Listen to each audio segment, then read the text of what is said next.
Welcome to English Audio Stories. Here, you'll improve your English by listening to engaging stories, fairy tales, and fascinating tales from around the world. Sit back, relax, and let's dive into today's story. Once there was a king who had an only son. One day the king went to inspect his estates. He came to the first farm and found it all right. Before he had finished going the round of his estates, 13 big farms in all, he forgot that his wife was about to have a child. On his way home he came to a forest, and such a thirst came upon him that he bade his driver stop and look for some water. The driver looked everywhere for water, but he couldn't find any. So the king himself went to look for it, and he found a well.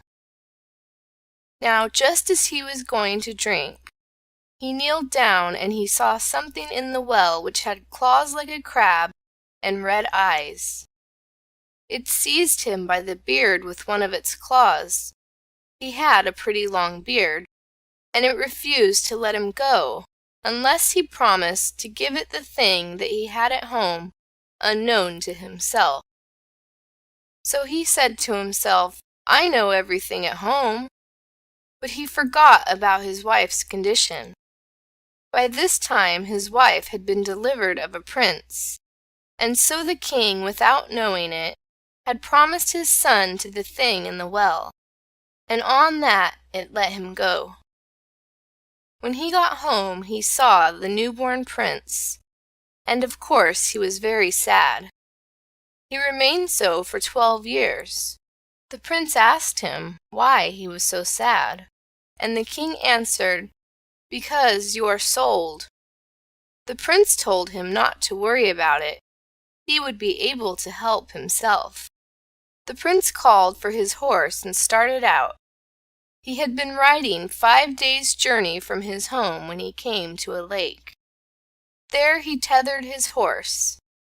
He saw 13 ducks swimming on the lake, and there were 13 shifts lying on the bank. So he carried off one of the shifts and hid himself. When they saw this, 12 of the ducks flew away, but the 13th was running hither and thither, looking for her shift. So when he saw her running hither and thither looking for her shift, he came out of his hiding place. Now the father of those ducks was the being which had seized the king by the beard. He was a sorcerer, and his name was Coyata. This girl was his youngest daughter, and she said to the prince, "Now I will give you a good counsel. You will save me, and I will save you. My father will set you a difficult task. I will perform it for you, but you must not let him know that I am helping you. Leave your horse here and hurry on to my father's. He will give you a lodging, and he will give you 3 days to consider over the task. You will be in your room alone, and in the evening I will come humming to your window.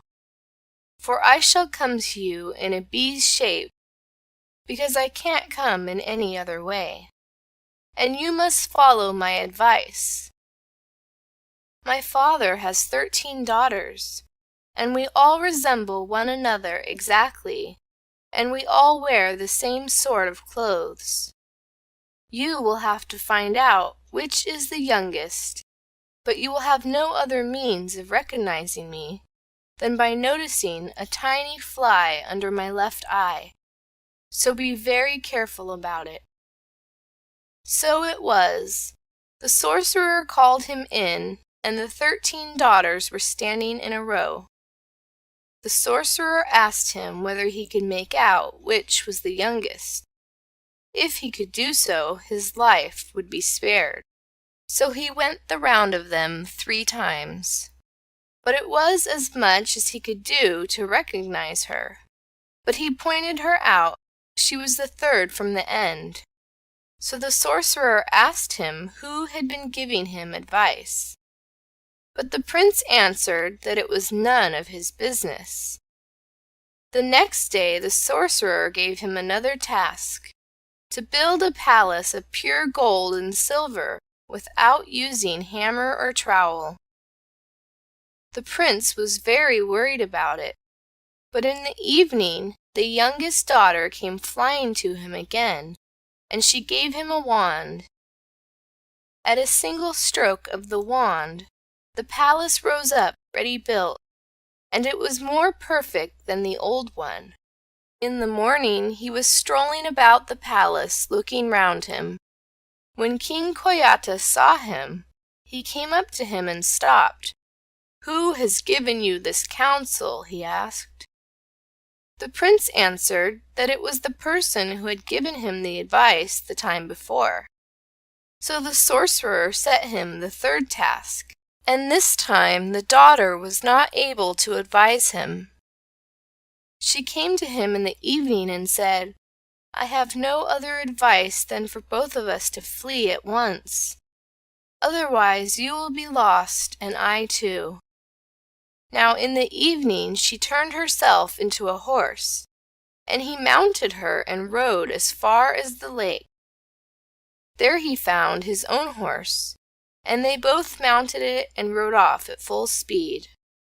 Soon she heard a great noise behind her, so she turned herself into a church, and the prince became a monk. The sorcerer's apprentices were riding in pursuit of them. When they got as far as the church, they turned and went back to Koyata. When they came to him, they said that they had not overtaken anybody. They had only seen a church and a monk in it. And he said, "Those were they." Next day he sent them again to pursue the runaways. Although they were riding faster than the day before, again they heard a trampling behind them. So she turned herself into a great river, and him into an old broken bridge.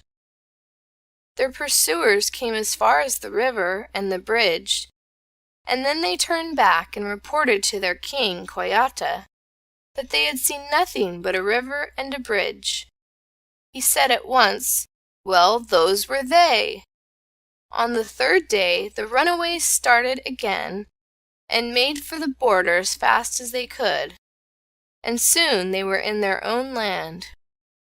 When they reached the third church, the sorcerer had no more power over them.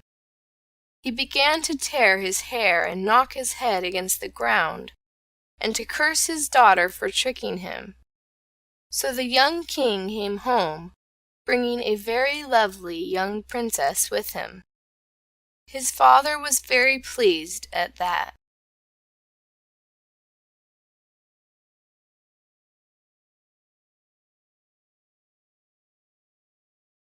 Thank you for listening. If you enjoyed this story, don't forget to like, subscribe, and hit the notification bell so you won't miss the next one. See you in the next story.